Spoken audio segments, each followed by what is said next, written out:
Perjanjian antara kita dengan mereka adalah sholat. Siapa yang meninggalkannya maka telah kafir. Podcast Surabaya Mengaji.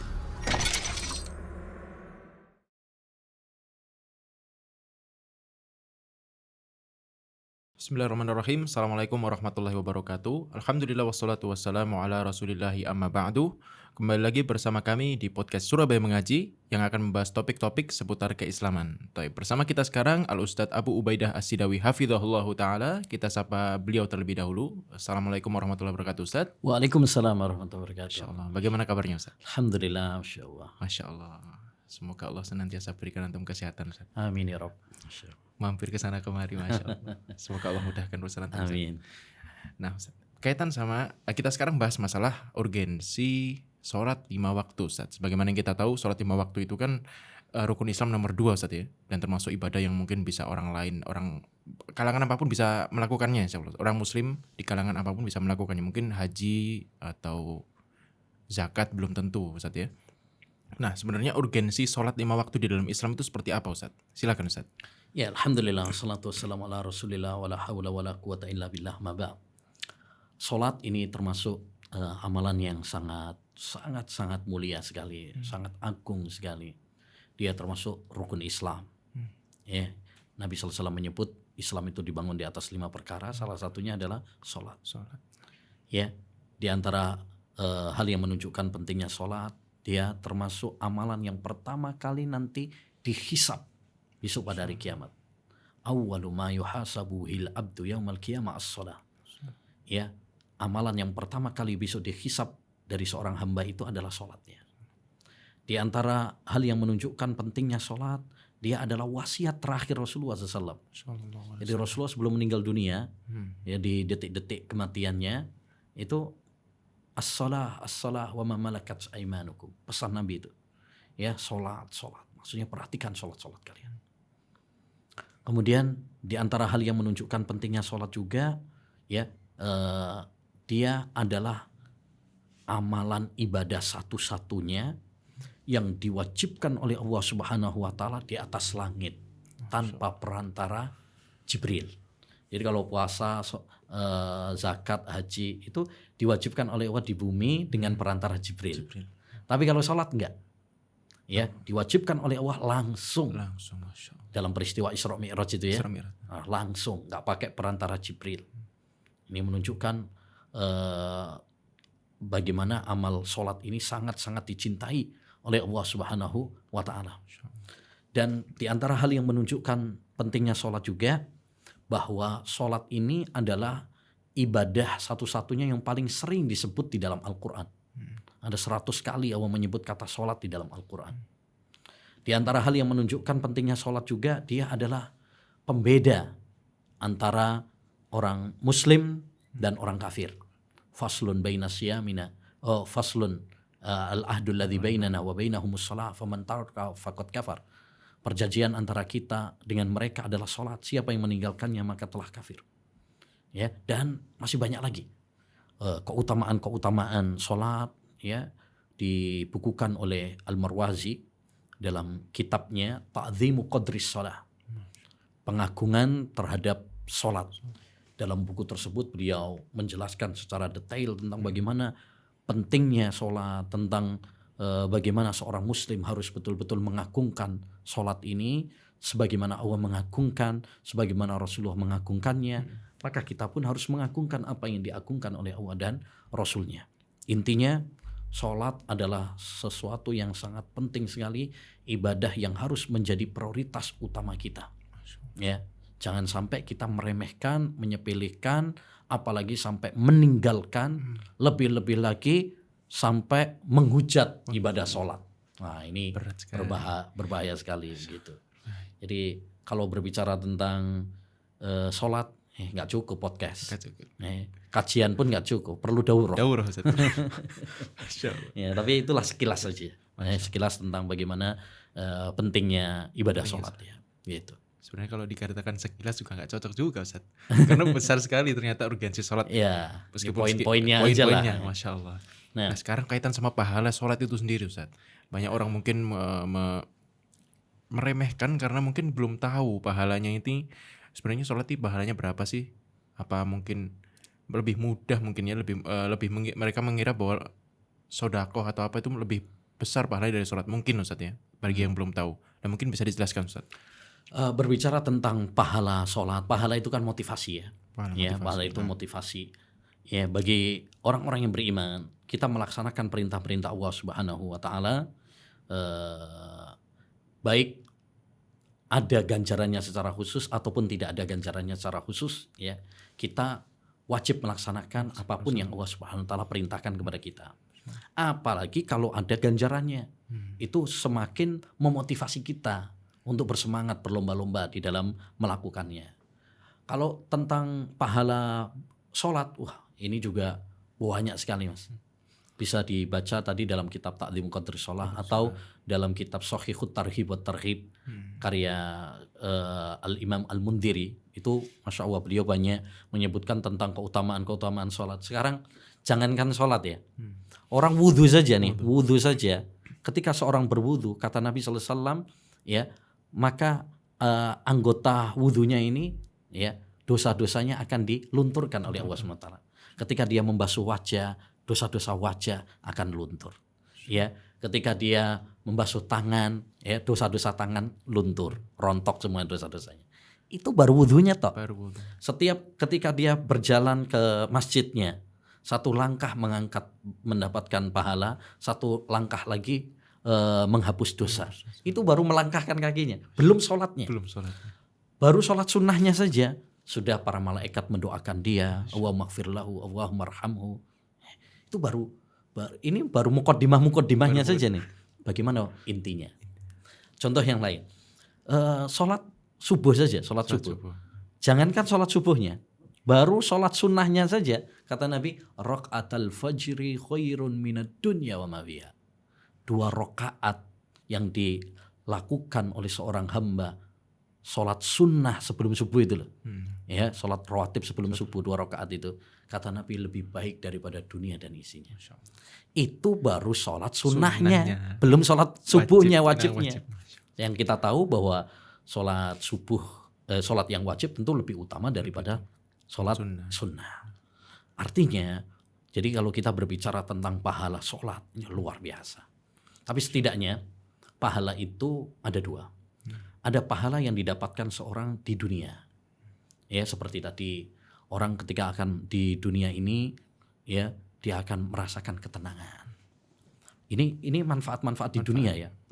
Manfaat maslahat, karena kita harus tahu bahwa semua syariat Allah SWT itu pasti membawa kemaslahatan bagi seorang hamba, baik di dunia maupun di akhirat nanti.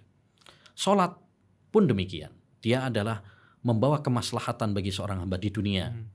Ketika seorang misalkan berjalan menuju masjid, itu mendapatkan pahala, sehat juga, ya kan? Sehat. Gerakan-gerakan sholat itu juga menyehatkan, ya. Kemudian seorang ketika sholat itu akan mendapatkan ketenangan. Makanya Allah mengatakan wasta'inu bis-sabri was-shalah. Ketika kalian mendapatkan musibah, maka mintalah bantuan dengan sabar dan sholat. Artinya seberat apapun masalah kita, ya, sholatlah. Kau akan mendapatkan solusi. Kau akan mendapatkan jalan keluar. Seberat apapun. Ya, jangan kemudian kita ada masalah, maaf, ya, malah datangnya ke diskotik misalkan, atau narkoba, atau bunuh diri. Itu bukan solusi. Kalau kita pengen ketenangan ketika mendapatkan suatu permasalahan, sholat, hamparkan sajadah kita, ruku, sujud, minta sama Allah, di situ kita akan meraih ketenangan.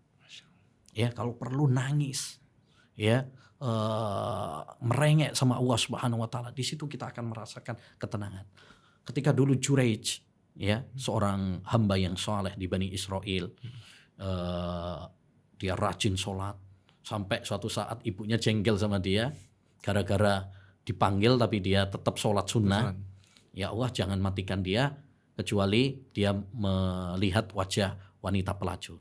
Akhirnya benar, orang-orang demo ke rumahnya, ya, orang-orang demo ke rumahnya, "Wahai Juraij, keluarlah kau harus bertanggung jawab, ini anakmu." Padahal itu bukan anaknya Juraij itu. Apa yang dilakukan Juraij ketika didemo, difitnah, ya, bahwa dia telah melakukan zina padahal tidak. Kata dia apa? Berikan aku waktu untuk sholat 2 rakaat. Setelah sholat 2 rakaat dia keluar, mana tadi yang katanya anakku? Oh, ditunjukkan anaknya. Ya, ternyata dicolek anaknya. Man abuk, siapa bapakmu? Ternyata apa jawabannya? Abi ra'il ghanam, ayahku pengembala kambing. Di situ orang-orang akhirnya tahu. Artinya apa?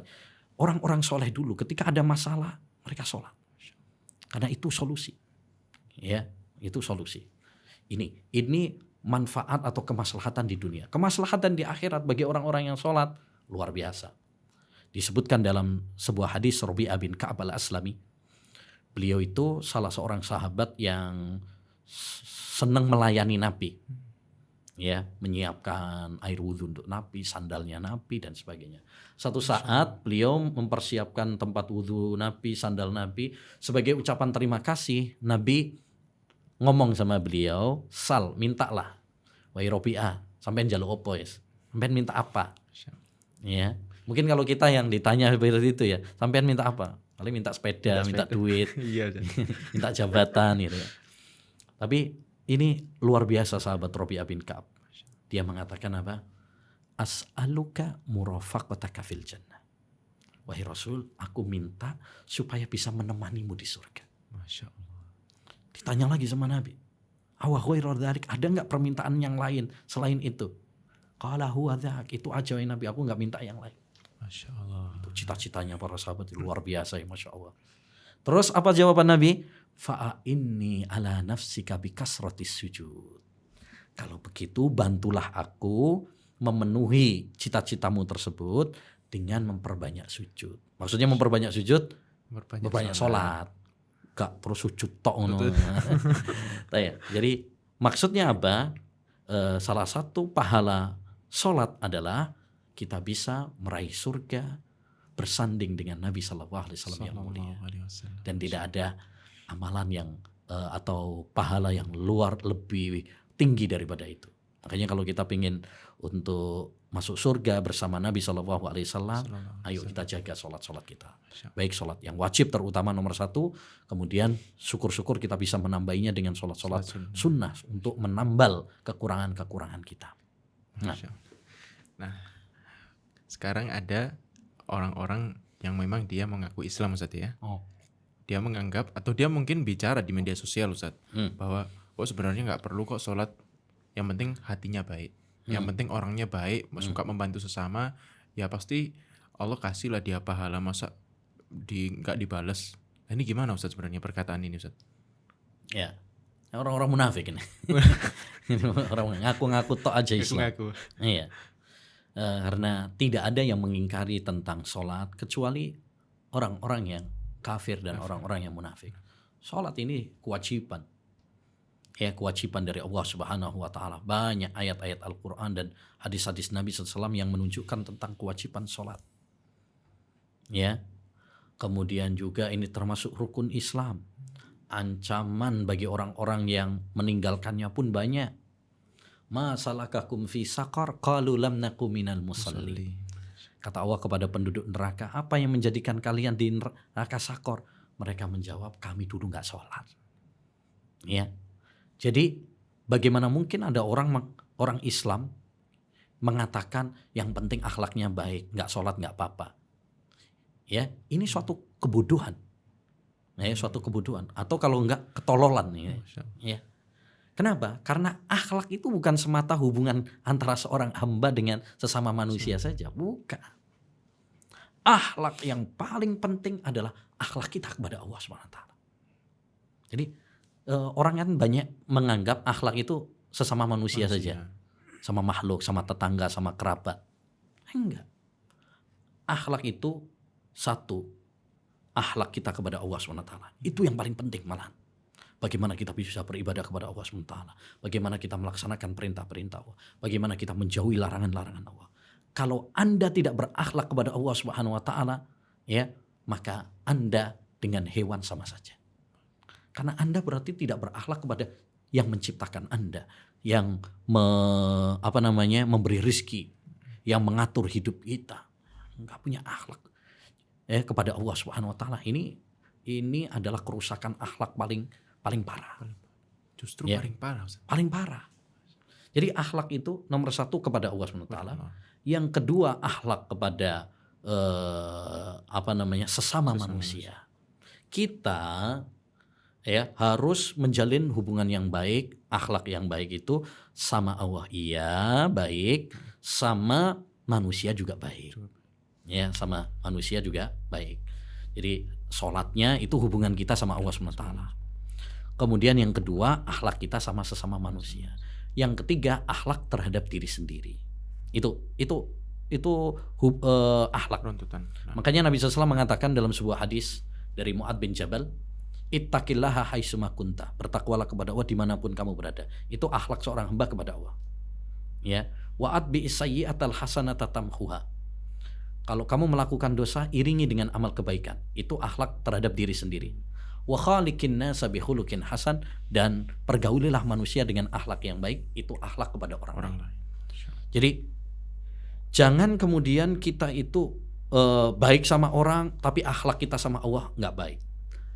Atau sebaliknya, sama Allah baik tapi sama manusia nggak baik. Itu juga keliru.